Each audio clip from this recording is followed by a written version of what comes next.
տարյուկիսկան երեխան ոնց կարող է գյուղից գյուղ գնալ դպրոց։ Ինձ իմ տնից հանում եք դուք։ Դպրոցը իմ տունն է։ Ինձ իմ տնից հանում եք։ Լուծարման է յետակա, հիմա հիմնավոր է միջու է լուծարման յետակա 229 դպրոց։ Սա վիճակագրություն է, պաշտոնական վիճակագրության հիման վրա։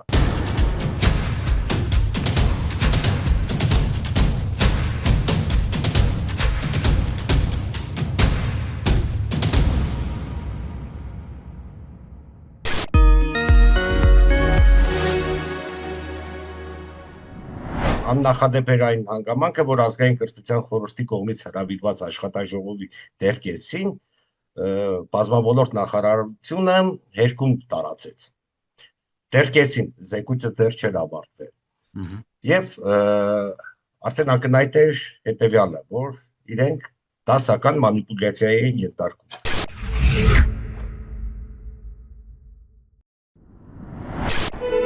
Հայաստանի կրթության, գիտության, մշակույթի և սպորտի նախարարությունը պաշտոնապես տեղեկացնում է, որ վերջին օրերին տարբեր հարթակներում տարածվող տեղեկությունները և դրանց շուրջ կազմակերպվող քննարկումները, թե իբր 2026 թվականի սեպտեմբերից Հայաստանի Հանրապետությունում նախատեսվում է փակել 231 դպրոց, չեն համապատասխանում իրականությանը և հանդիսանում են ապատեղեկատվություն։ Կրթության ոլորտում իրականացվող պետական քաղաքականությունը միտված է հանրակրթության արդյունավետ զարգացմանը, կրթության հասանելիության ընդլայնմանը և որակի բարձրացմանը, այլ ոչ թե կրթական հնարավորությունների սահմանափակմանը։ Ասվածի վառ ապացույցը ներկայում հանրապետությունում ընթացող դպրոցաշինության լայնածավալ աշխատանքներն են, որոնց արդյունքում հանրապետության տարբեր բնակավայրերում պարբերաբար նոր դպրոցներ և մանկապարտեզներ են բացվում։ Օրինակ Ամասիա համայնքը, որը իր մեջ ըստ բանի միավորում է 26 բնակավայր ուշադրություն Ամասիա տարածաշրջան։ Այս պահին գործում է 19 դպրոց Ամասիայում։ Իսկ այս կրթության որակյալ կրթության հասանելիության ծրագրի հետևանքով 2026 թվականից գործելու է 4 դպրոց։ 15 դպրոց Ամասիա համայնքում փակվում է։ Պարզ է, որ ծրագիրը չի կոչվում Հայաստանի Հանրապետության դպրոցների փակման ծրագիր։ Ծրագիրը կոչվում է Հայաստանի Հանրապետությունում որակյալ կրթության ապահովման ծրագիր։ Հիմնավորումները ըստ իրենց տարբեր մասնագիտական որ եկել է, որ աշակերտներին որակյալ կրթություն ապահովելու համար անհրաժեշտ է մեծ դասասենյակներ, շատ աշակերտական համակազմով և ուսուցիչներով։ Բայց եթե խնդիրը նույնիսկ կրթական ոլորտում է, այստեղ արդեն վիճահարույց է։ Ազգային կրթության խորհուրդը հետազոտությունը սկսեց իրականացնել փաստական հիմքեր ունենալով միայն նախարարությունից ստացված տեղեկությունները, ընդ որում գրավոր, որովհետև մենք ամենասկզբից հարցում ուղարկեցինք նախարարություն, խնդրելով դպրոցների ցուցակը, նրանց ֆինանսավորման կարգը, ձևը եւ այլն, մեզ տվեցին այդ դպրոցների ցուցակը, բայց ասացին, գիտեք, քանի որ ֆինանսավորումը մենք տալիս ենք մարզպետարանների միջոցով, խնդրում ենք մարզպետներից ուզել։ Մարզպետները տվեցին մեզ բյուջեները 25 թվականի եւ 26 թվականի։ Իհարկե 10 մարզպետից մենք կարողացանք ստանալ միայն 5-ից պատասխան գրավոր։ Եվ պարզվեց, որ 26 թվականի համար բյուջե դպրոցների համար հատկացված ուղիղ կեսն է 25 թվականին հատկացված բյուջեի։ Դա նշանակում է, որ 20-26 ուսումնական տարվա առաջին կիսամյակը կֆինանսավորվի այնպես, ինչպես որ 25 թվականին էր, իսկ 26 թվականի 26-27 ուսումնական տարվա առաջին կիսամյակի ֆինանսավորում այլևս չկա մարզպետներին տված։ Եվ սրանից պարզ էր, որովհետև ինչի համար այս հարցը առաջացավ, որովհետև բոլորը ասում են, որտեղից գիտենք, որ հենց 26 թվականի սեպտեմբերից են փակվելու այս դպրոցները։ Այնտեղից գիտենք, որ ֆինանսավորումը 26 թվականի համար կեսն է նախատեսված։ Առաջին կեսի համար կա, երկրորդ կեսի համար չկա։ Հիմա տեսնենք այդ նաև թվերի խաղը որտեղից է գալիս։ Պարզվեց նաև, որ 2026 թվականի հունվարի 30-ին փոփոխություն տեղի ունեցավ այդ դպրոցների ցանկում, որ 100-ից ավելի քիչ աշակերտ ունեցող դպրոցներն են եւ այնտեղից դուրս եկան 2 դպրոց, որոնք հասցրել էին ուսումնական տարվա ընթացքում աշակերտների թիվը ավելացնել եւ 100-ից ավելի դառնալ։ Վերջին նորությունը հենց Լոռու մարզից էր։ Արջուտի դպրոցը ուներ 98 թե 99 աշակերտ եւ փակման վտանգի առջև էր կանգնած։ Եվ ինչքան էր նրանց ուրախությունը այն ժամանակ, երբ որ պարզվեց 2 աշակերտ ավելացավ ուսումնական տարվա ընթացքում, աշակերտների թիվը դարձավ 101 եւ այդ դպրոցը դուրս եկավ այդ ուրեմն այսպես ասենք սև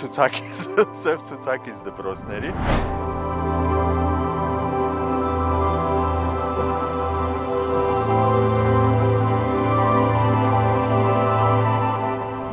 Այս խնդրի հետևանքները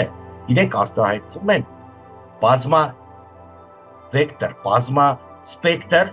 կտրվածքով, մասնավորապես սոցիալ-տնտեսական, ժողովրդագրական, տարաբնակեցման եւ ֆիզիկական անվտանգության։ Եթե հիմա ԿԳՄՍ-ն փորձում է մեզ այդ բանավեճի մեջ մտնել, թե արդյոք որակյալ կրթություն հնարավոր է ապահովել մեծ դասասենյակում, թե փոքր դասասենյակում, խնդիրը սրանում չէ։ Չնայած կրկնեմ, որ կրթության բնագավառում է լուրջ վիճառույց հարցեր կան, մասնավորապես այն աշակերտները, որոնք տեղափոխվելու են, իրենց օրական ռիթմը խախտվում է, որովհետև 10 կիլոմետր գնալու են, միջին ասված 10 կիլոմետր հետ է։ Ներողություն, ավելի շուտ պիտի արթնանան, այստեղ նաև ուրիշ մանր ու մեծ խնդիրների են բախվելու։ Ավելի ուշ պետք է վերադառնա։ Անհասկանալի է ոնց է կազմակերպելու տարական օղակի, որոնց շաբաթական ծանրաբեռնվածությունը ուրիշ է, քիչ է, եւ օրական ծանրաբեռնվածությունն է, ասենք 3 ժամ։ Եվ միաժամանակ այդ յուղից տեղափոխվող ավակ օղակի, որոնք ասենք ունեն 7 ժամ։ Հիմա այդ 4 ժամը կամ ավակը չպետք է բարապի,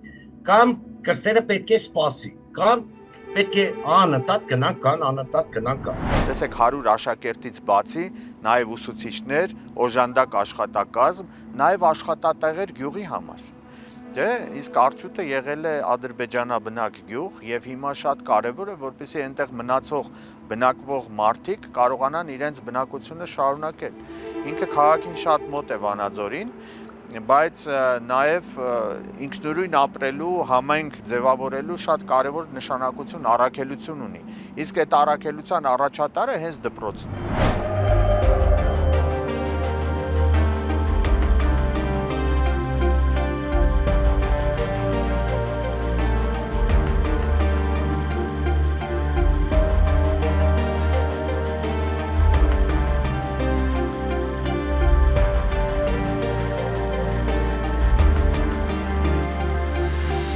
Կտրվում է համայնքի բնակավայրի սոցիալ-կրթական միջավայրից։ Տվյալ աշակերտը օտարանում է այդ բնակավայրից։ Կորցնում ենք մանկավարժական ամենակարևոր շերտերից մեկ, որովհետև փոքր գյուղերում աշխատող մանկավարժները իրենք յուրահատուկ շերտ են կազմում։ Իրենք արդեն սոցիալապես ադապտացված են փոքր գյուղերում աշխատել եւ տարբեր առարկաներ են։ Մենք ունենալով մանկավարժական կադրերի լուրջ խնդիր կորցնում ենք նաև այս շերտը։ Այնպես որ կրթական ոլորտում խնդիրը միանշանակ չէ եւ կարելի է այստեղ դիսկուս, բայց խնդիրը, եթե միայն կրթական ոլորտում ենք դիտում, ուրեմն սա գերդիլետանտություն, սա անթույլատրելի անպուտություն, որովհետեւ խնդրի հետևանքները միջնաժամկետ նաև կարճաժամկետ եւ երկարաժամկետ հատկապես կտրվածքով ուղղակի սպառնում են պետականության կողմից։ Ուրեմն 48 փակվող դպրոցները, 100-ից քիչ աշակերտ ունեցող դպրոցները Շիրակի մարզում են։ Շիրակի մարզը Հայաստանի աղքատության մակարդակով ամենաբարձր մակարդակ ունեցող մարզն է։ Տղամարդիկ հիմնականում արտագնա աշխատանքի են մեկնում, որպեսզի կարողանան այստեղ իրենց երեխաներին, ընտանիքներին պահել։ Եվ հիմա շատերը մտածում են, որ սա լավ հնարավորություն է ընտանիքը վերամիավորելու։ Ցավոք սրտի ոչ հօգուտ Հայաստանի։ Նրանք պատրաստվում են ուղղակի իրենց երեխաներին ուսման տալու հետևից թողնել Հայաստանը, իրենց կնոջը երեխաներին վերցնել եւ իրենց աշխատանքին մոտ վայրում շարունակել բնակվել, այդ դեպքում եւ աշխատանքի խնդիր չեն ունենա եւ երեխաների ուսման խնդիր չեն ունենա, ցավոք սրտի ուղղակի այդ ուսումը հայերենով չի լինի այլևս։ Պարոն Ներսիսյան, մենք ինչպես եկանք այս հանգրվանին, ինչպես եկանք այսպիսի կրթական նոր որոշումներին։ Արտագաղթը բերեց դրան, գյուղերը դատարկվել են, հիմա ստիպված բոլորին այսպես տարհանում են, մեկուսացնում են ինչ-որ միտեղ մի դպրոցում են փորձում ամեն ինչ կենտրոնացնել, 1, 2, 3 դպրոցներում համայնքային մեծ համայնքների խոշորացումը բերեց դրան, թե պարզապես օպտիմալացում է ըստ իրենց պատկերացումների, որի արդյունքում եւ նաեւ հետևանքով տվյալ դեպքում մեծ գումար է խնայվելու։ Գումար չի խնայվելու, թողնենք այդ ամեն ինչը, այդ միֆերը, որ գումար է խնայվելու։ Այո, այս ընդանուր շղթան բազմաթիվ օղակներից էր բաղկացել։ Ժամանակին արտագաղթը, ժամանակին ոչ ճիշտ որոշումները եւ այլն յուղերը փոքրացել են։ Հիմա փոխանակ մենք խնդիրը լուծենք յուղերի հզորացման, որովհետեւ նորից են կրկնում, տարաբնակեցման ամբողջական շերտ է քայքայվում։ Բարձր լեռնային եւ սահմանամերձ թիրախավորման արդյունքում։ Հիմա փոխանակ մենք խնդիրը լուծենք, թե ոնց ենք այդ յուղերը կենսունակության բերում։ Մենք փաստացի քայլ ենք կատարում, որ այդ յուղերը դատարկվելու են։ Սա մասնագիտական դիտարկում է, այստեղ որևէ մեկը չի կարող կասել, որ գիտեք կարող է յուղը չդատարկվի։ Սա ընդհանրապես ժողովրդագրական ուսումնասիրությունների մասնագիտական դիտարկում է, որովհետև դպրոցը ինքը ունի բացառիկ համայնքաստեղծ նշանակություն։ Դպրոցի փակելուց հետո բնակավայրը իր գործառույթները կորցնում է եւ ինքը հոգեբանորեն դատարկվում է, որը բերելու է անկման։ Ժողովրդագրական իմաստով դա կոչվում է յուղերի մահվան սցենար։ Հիմա հետևանքը այս մասշտաբի է գործընթացի անկանխատեսելի է, սարսափելի է, որովհետև շրջելիություն գործընթացի, որևէ մեկը հետո ելնի ասի, որ գիտեք ինչ, սխալվել եմ, հետ դառնանք, անհնար է, որովհետև արտագաղթը, երբ որ ալիքը սկսվում է, դատարեցնել անհնար է։ Եվ նորից Հայաստանի ժողովրդագրական տեղաշարժերի առանձնահատկություն դիտարկենք, մեզ մոտ տեղի չունենում, չնայած ամբողջ աշխարհում է, բայց մեզ մոտ ընդգծված է դա։ Մեզ մոտ տեղի չունեն գյուղից գյուղ տեղափոխություն։ Մեզ մոտ տեղի ունենում գյուղից քաղաք եւ ամենացածուն օրինակը դեպի Երևան։ Այսինքն մենք դատարկում ենք կուտակելով մեկտեղ։ Իսկ լուրջ սոցիալ-տնտեսական, ժողովրդագրական եւ ֆիզիկական անվտանգության հիմնախնդիրներ առաջ։ Նորահայտ եւ ոչ այնքան նորահայտ գործիչներին կարծես խորհուրդ են տվել անդրադառնալ դպրոցներին, որպես քաղաքական միավոր շահելու հարմար թիրախ,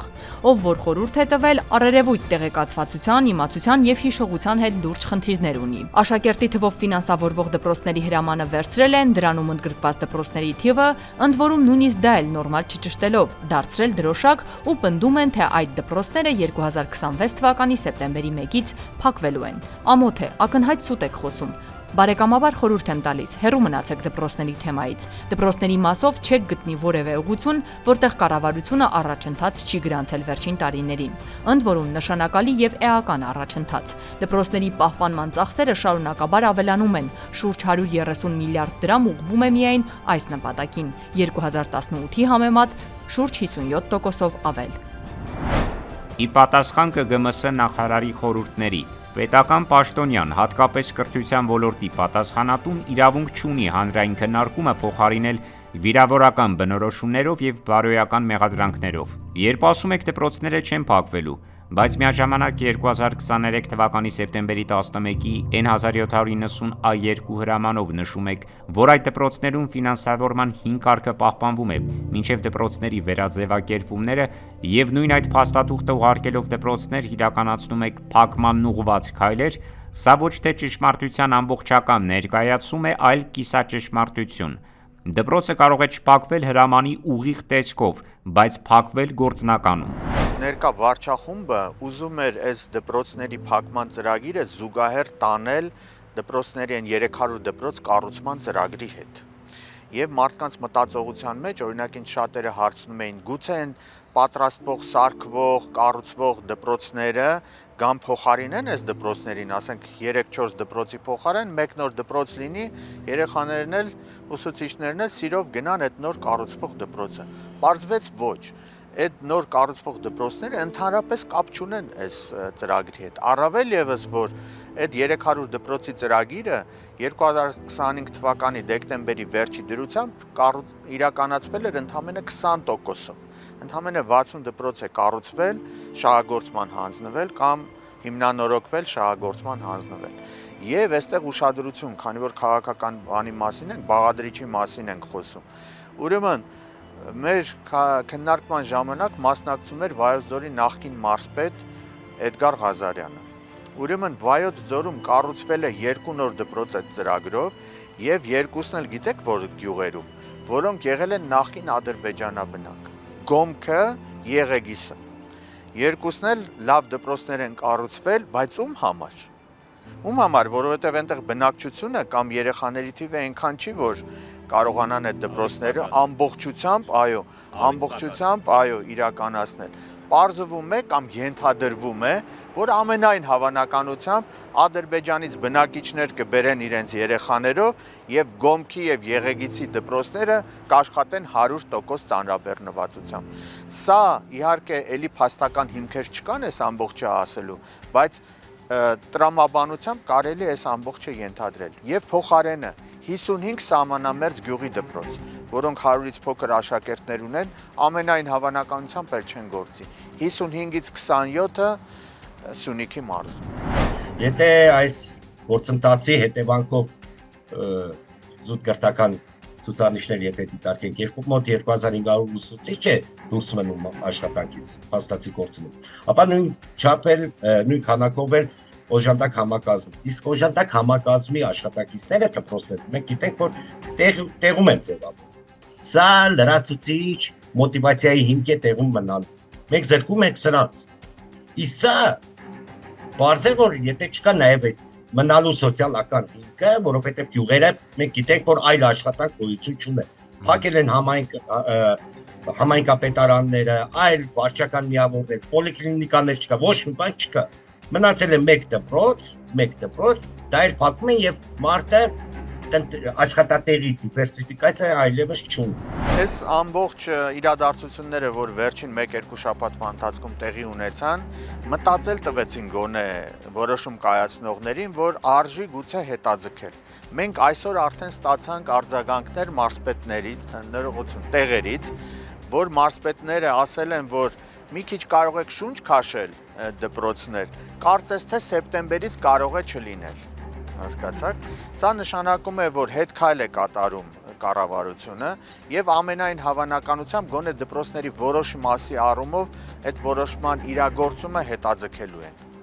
Սա ուղղակի կասկածներ ենթադրություններ են, թե կան ինչ-որ հիմնավոր։ Չէ, ցավոք սրտի որևէ փաստաթղթային, ուրեմն շրջանառություն պաշտոնական դեռ չկա,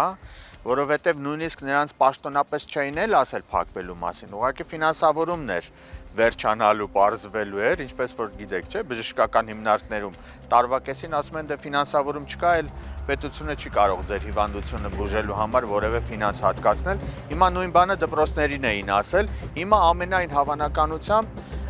որոշ դպրոցների պարագայում, որովհետև հստակ դեռ հայտնի չէ թե որ դպրոցների, գոնե հետաձգում կլինի, բայց հույսը դրա վրա դնել մենք չենք կարող։ Ուրեմն մեր հույսը քաղաքական մակարդակում որոշում կայացնողներին փոխելն է։ Կամ փոփոխությունը քաղաքական մակարդակում, որը կբերի ուղղակի ուրեմն չեղարկմանը այդ համապատասխան հրամանը։